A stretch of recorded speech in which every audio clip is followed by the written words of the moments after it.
Yang kita takuti sekarang ini bukannya oligarki 8 yang kata Pak Gatot, 8 oligarki asing itu gampang, itu bisa menguasai Indonesia. Tapi oligarki yang lebih dari itu adalah oligarki polisi.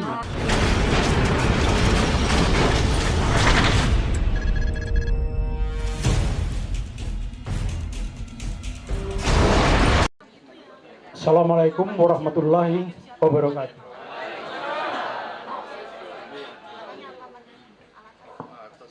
Dari pembicara-pembicara yang lalu sebetulnya sudah mencakup apa yang saya sampaikan. Saya baca firman ini dari Pak Sutoyo, kemudian Ibu Irma Huta Barat, juga adik saya Anton Lesmana, Profesor Suteki, semua. Tentunya dari tulisan-tulisan itu sudah tergambarkan betapa rapuhnya pemerintahan ini, utamanya di zaman Jokowi. Karena apa? Karena dia secara pengalaman maupun pengetahuan belum pada kapasitas untuk jadi ini. Betul. Sehingga ini kejadian ini seperti ini. Jadi mikirnya bagaimana selamat. Dan perlu saya sampaikan juga dari para pembicara terdahulu, saya sudah bisa menyimpulkan bahwasanya yang kita takuti sekarang ini bukannya oligarki 8 yang kata Pak Gatot, 8 oligarki asing itu gampang, itu bisa menguasai Indonesia. Tapi oligarki yang lebih dari itu adalah oligarki polisi. Ya. Oligarki polisi yang sudah memberikan seperti kayak tawar-menawar dengan pemerintah. Karena terus terang saya katakan kekuatan daripada Pak Jokowi ini ada di polisi ini. Ini pengalaman saya pada waktu saya Irjen. Pada waktu saya Irjen, menterinya Pak Mahfud. Saya tahu persis Pak Mahfud, bersih orangnya. Ya.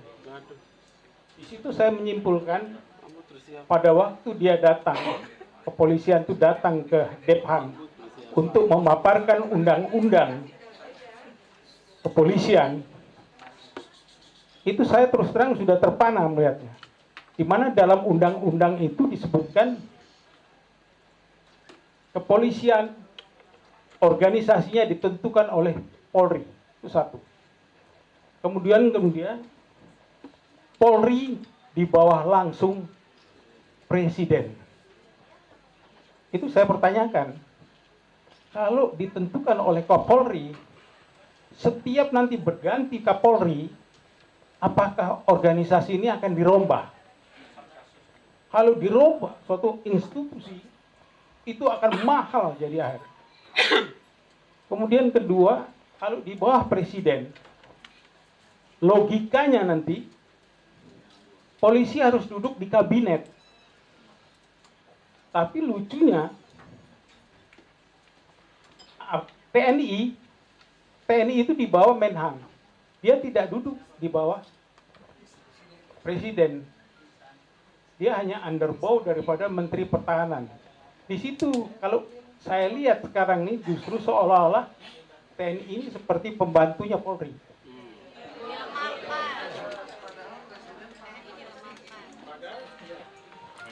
Apa yang dilakukan kemarin pada waktu Dudung itu, saya juga heran itu. Ngambil baliho apa segala macam. Enggak, itu ada ketentuannya. Saya lupa, Undang-Undang tahun 88 itu tentang situasi negara itu ada 4. Tertib sipil, darurat militer, dan darurat perang. Yang 2 terakhir ini tentara juga. Yang 2 depan itu adalah kepala daerah. Saat itu ada, saat perobakan baliho, darurat sipil saja belum ada. Sehingga kalau darurat sipil belum ada, mestinya itu hanya dilakukan oleh Satpol PP. Polisi aja tidak, apalagi tentara. Jadi saya melihat sekarang ini terus terang kecewa saya melihat bagaimana rekrutmen daripada pimpinan itu yang tidak benar. Jadi orang cukup membuatkan patung Bung Karno pada waktu dia Gubernur Amil, robek baliho, bisa jadi kasar. Ini tidak ada di dalam urusan kita itu tidak ada. Ya. Nah kemudian saya melihat juga setelah undang-undang ini diundangkan, kenapa kok keburu-buru? Saya tanya pada waktu itu ketuanya adalah Bimantoro. Kenapa harus dikeluarkan ini undang-undang Polri? Padahal undang-undang keamanan nasional belum ada. Mestinya eloknya undang-undang Polri ini dan undang-undang TNI nantinya itu ini merefer dulu kepada undang-undang keamanan nasional dulu. Ini tidak ada. Ya, saya nggak tahu. Seminggu kemudian itu sudah keluar. Sudah keluar itu undang-undang dan resmi di DPR ini. Jadi saya lihat sebetulnya penyakit ini ada di DPR. Betul. Ya. Kalau saya boleh menilai ini tidak sesuai dengan Undang-Undang Dasar 45. Kalau Undang-Undang Dasar 45 itu tidak ada partai. Makanya Presiden Soekarno dulu mengatakan dekret Presiden adalah bubarkan konstituante dan kita kembali ke Undang-Undang Dasar 45. Kita kembali. Karena apa? Konstituasi itu isinya itu hanya wakil-wakil partai. Saya mau tanya sekarang, di mana legal forming daripada partai? Dari rakyat. Tidak ada. Itu hanya didirikan oleh orang-orang tajir, orang-orang kaya, orang elit membentuk, terus dia diikuti dengan anggota-anggotanya yang akan menjadi anggota DPR. Kan keluar uang semua. Keluar uang semua. Akhirnya dia bekerja yang mengabdi untuk partai itu. Kacaunya Republik kalau menurut saya itu. Akhirnya nanti yang mengeluarkan karena itu dibina oleh orang-orang elit, orang-orang kaya. Pimpinan yang timbul itu rata-rata adalah orang-orang yang lahir dan besar di sekitar Monas. Bisa kita andalkan untuk membela rakyat kecil? Tidak ada. Ini yang terjadi sekarang ini. Akhirnya disiarkan. Seperti contohnya, Gubernur Jawa Tengah. Dia memimpin provinsi yang termiskin. Dia menyelesaikan Wadas tidak selesai. Dia menyelesaikan banjir rob tidak selesai. Tapi terus selalu di atas. Saya nggak tahu SMRC itu yang bayar siapa itu. Selalu nanti. Ya mungkin juga Sambo. Ya. Nah di sini saya melihat kurangnya ada. Jadi bibit tidak betul itu dari Polri sudah terlihat di situ. Padahal kalau secara internasional Polri itu adalah non-kombatan. Saya ingatkan lagi, non-kombatan. Kalau tadi Pak Abdullah Yamawang katakan di luar tuh pakai pentungan, iya. Non-kombatan, polisi itu hanya boleh menggunakan senjata yang fungsinya untuk memberi peringatan dan membela diri. Tapi sekarang juga, dia beli kapal meriam 8 kemarin, kapal, dan saya tahu arahnya, karena dia akan mengambil Coast Guard. Padahal Coast Guard ini adalah pelapis kekuatan laut. Dia beli itu untuk apa, mau nebaki rakyat dengan kapal dengan meriam 20. Sudah tidak patut.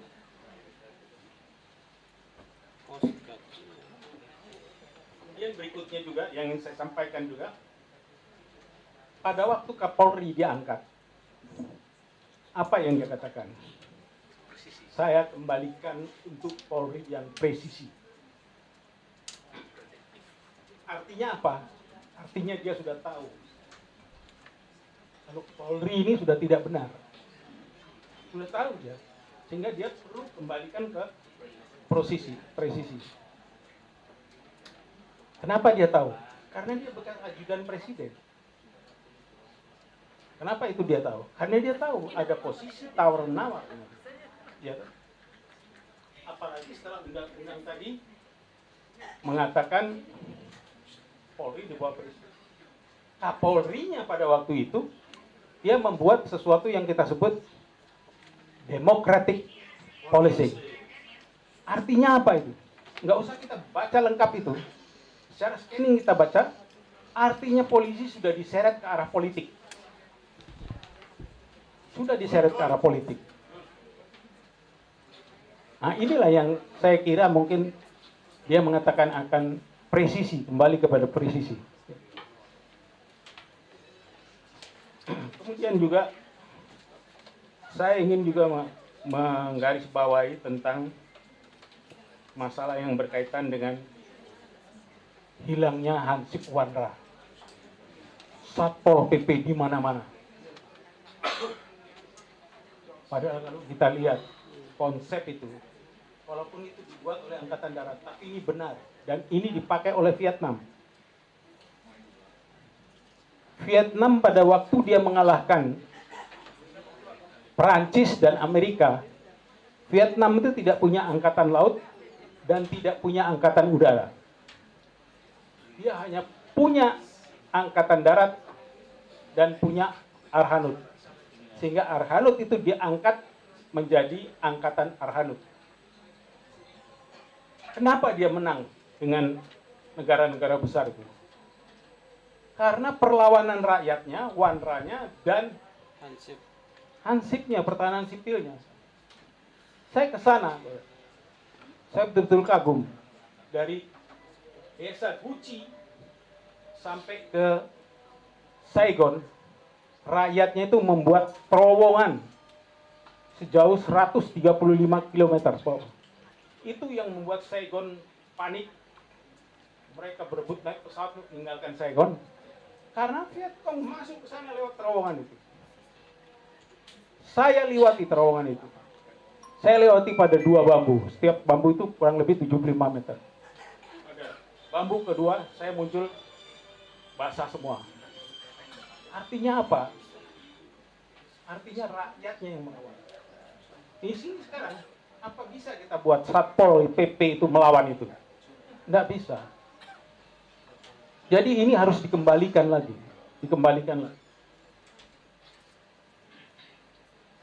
Kemudian berikutnya juga yang saya ingin garis bawahi adalah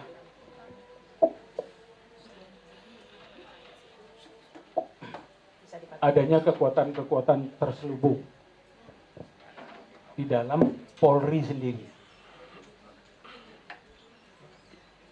Kekuatan-kekuatan ini bisa timbul karena apa? Karena mereka bisa cari uang sendiri-sendiri. Siapa yang kuat mencari uang, dia yang akan punya pengaruh besar di Polri. Jadi kalau Pak Mahfud katakan di Polri itu ada Mabes Polri di dalam Mabes Polri. Saya merasakan itu betul. Dan ini tugas. Dan tidak mungkin rampung tugas ini dilakukan oleh Pak Listio Sigit sendirian. Tidak mungkin. Sekarang coba pangkat dinaikkan seenaknya. Seenaknya. Brimob dipersenjatai seenaknya.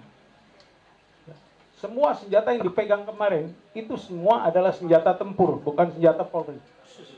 Ciri daripada senjata tempur itu otomatis. Tapi kalau senjata Polri itu repetir, satu-satu. Nah ini artinya apa? Peluang untuk menjadi super body itu diberikan oleh pemerintah sendiri. Presiden. DPR juga.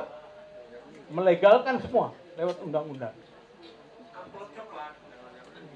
Mungkin bukan amplop coklat lagi itu nanti.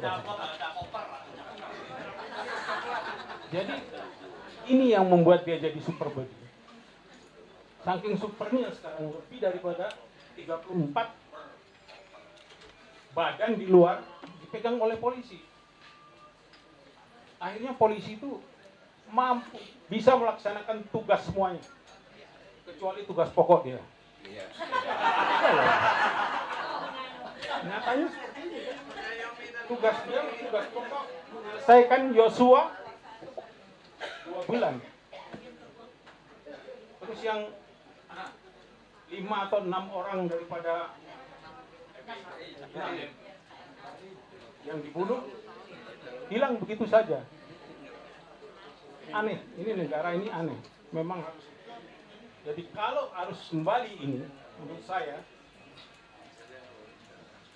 kita harus kembali seperti apa yang dikatakan oleh kami. The Great President harus dilakukan. The Great President itu isi 2.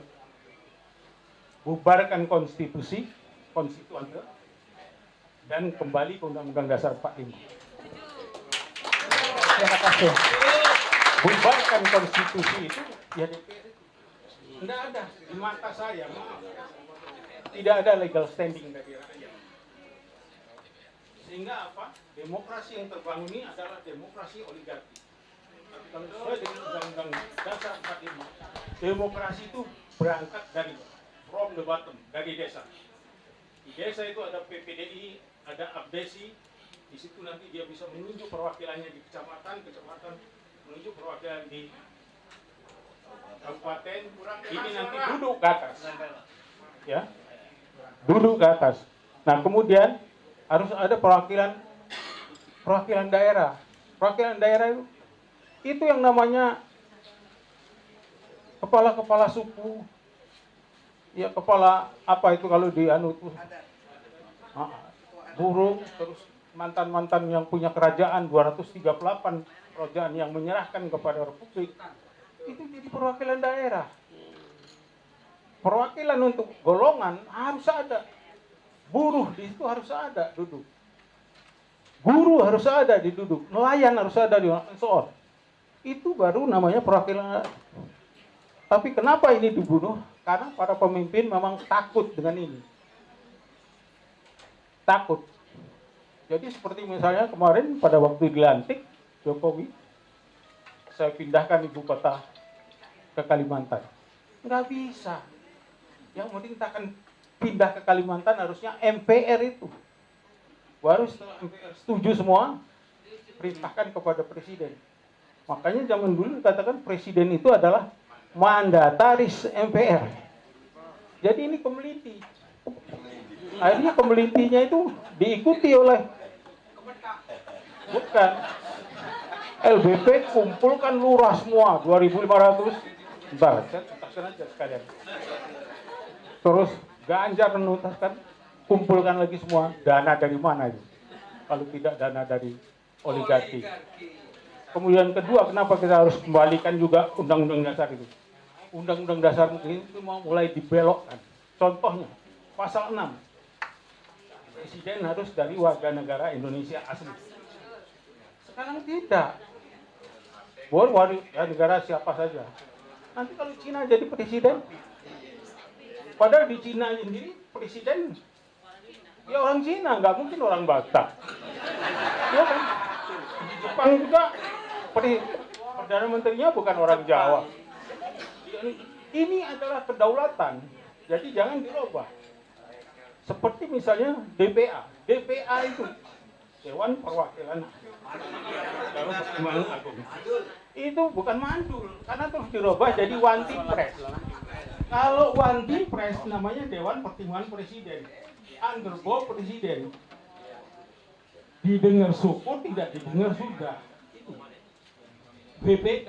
Kalau memang bagus, harus diadendum. BPK itu jadinya harusnya adalah Badan Pemeriksa kan kinerja pemerintah. Jadi dari situlah akan keluar yang namanya Badan Pemeriksa Kinerja di legislatif, eksekutif, dan lain. Jadi jangan dikeluarkan badan pemeriksa itu dari badan itu sendiri. Sama seperti tadi katanya Pak apa? Itu yang namanya hasil pemeriksaan dibalikkan lagi pada polisi. Iya kan Pak? Kan bisa berubah di dalamnya. Inilah anehnya Republik ini. Jadi kalau menurut saya itu dan saya melihat kenapa